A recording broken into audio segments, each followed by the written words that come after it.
Hello, my people. Greetings. I say make I greet una, make I ask una how una dey. Today, wetin I wan talk dey very important, but I no know whether where I sit down dey comfortable for me. I wan talk about wetin dey bother me for a while now, but I no even know as I wan take talk am because e go come be like say this girl make she no dey pass her boundary o. Small babe make you be, just dey pass your boundary these days now. Just dey you dey yarn akpata. You just I think the matter. I say okay, e go still good make I talk am. Nigerians, why we like free thing like this, and why we no dey like to appreciate when somebody give us something. Those things dey bother me. Make una no vex how I take address am o. When I say Nigerians, I no say all the Nigerians o. I mean some. We like free things. We no even mind to kill somebody carrying things sef. And we no dey appreciate when somebody do things for us. No matter how little somebody do, even if na 10 naira. The experiences might get with some Nigerians, their attitude of ungrateful, e dey pain me because I work my money, I wake up, put alarm. No be say I go just sleep forget myself. I go wake up with alarm. Alarm na go wake me up because I need to wake up very early, take the children to their own school before I go work. I come back, I do like normal housework as housewife make I be. I go still dey do YouTube join am. No be say YouTube dey pay me o. Na free video, no advert for my video. Then I go come still send that hard earned money make I don work to somebody for Nigeria. The person no go call you say, sis, I don see the money or thank you. Or my friend, I don see the money, thank you. Na you work the money give me. Even if na 10 naira, you go say thank you. Na dash dem dash you. Na somebody work and come give you. The person no be fool. Some Nigerians, they take us, especially women who dey for overseas, they take us as if we be fool, like we don't know what to do with money, or we get am too plenty, they pick am for street. Now I make we dey give them even before they ask. Una just take the advantage, say we love una so much, or we know say poverty dey for that system. We dey send money to una. Una will just carry the money, chop am, you no go even talk thank you. The next word may go hear from una na after 2 weeks or 1 month, when the money don't finish, you go flash. When they call you, yeah, you go begin to put problem for ground again. The one may they give you before, you don't say thank you.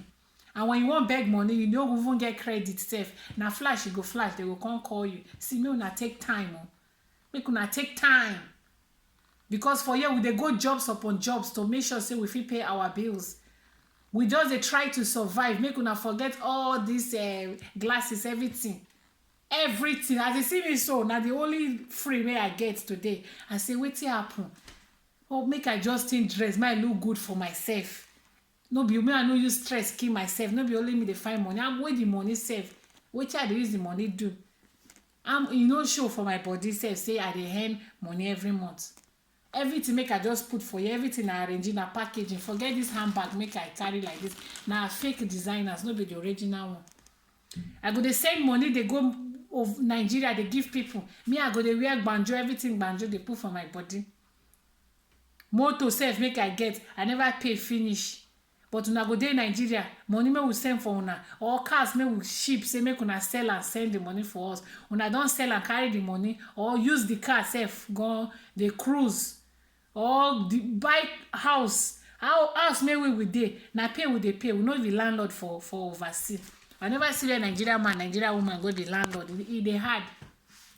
But you go there for Nigeria, you go be landlord, landlady. You dey live expensive life. We dey here, they manage, they then get post, we dey borrow the post. Now no go appreciate. And then the many people again make them say people things they enter their eye. You no wan work, get your money. You want somebody may don't work finish, you can't kill and collect, inherit everything for in hand because now only you now waka come. Free things and ungratefulness won't keep us Nigerians, some Nigerians, not all of us. We like free things and we know they appreciate when they give us something. Now that thing they bother me, the thing they spoil my dada, they scatter my brain. When I walk put for our hand, me go give una and I no go say thank you. Somebody may suffer go doing things, he suffer do am. May you say suffer do am. You know what suffer do. You prefer to kill the person, carry all in property. You be witch, devil, wizard, win. Now you be ekwensu. See, make this video go viral and viral so. For Nigerians, home and abroad, you dey Nigeria, you dey overseas. Even if na Nigerians made dey for inside Nigeria, they give you something. The person give you, talk thank you.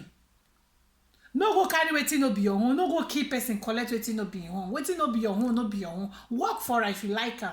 Na im be the topic of today. I say make I address this matter, make I pour am for ground the way they bitter me for belle.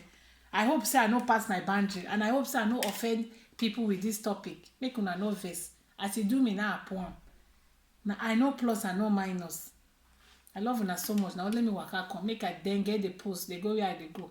Tomorrow now work don start. All this shakara now go keep my go be like say I be Mary Amaka. We go there for overseas when we wan go work. If you see us if una maybe Nigeria can't jam us for where we dey work, una go open una mouth. See na my auntie be this. We dey look like house help. Now when we wan come Nigeria, we can't go dress like say we pass as we be. Because some of us no dey tell una the truth. Now make una no say e be as e get abi. Make I tell una now, e be as e get for Igbo land. E be as e get. If you give una mona talk thank you, mona dey appreciate. And no go keep person collect somebody thing may no be your own.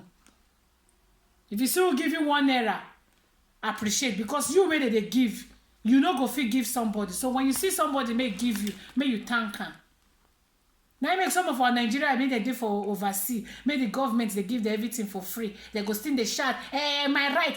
You get rights for your country. You come country now, you another person country. You can't they drag rights. They go give you everything. You go collect. You no go say thank you. Your mama do one for you for house. Now you run come here. Your government do one for you. Now you run come here.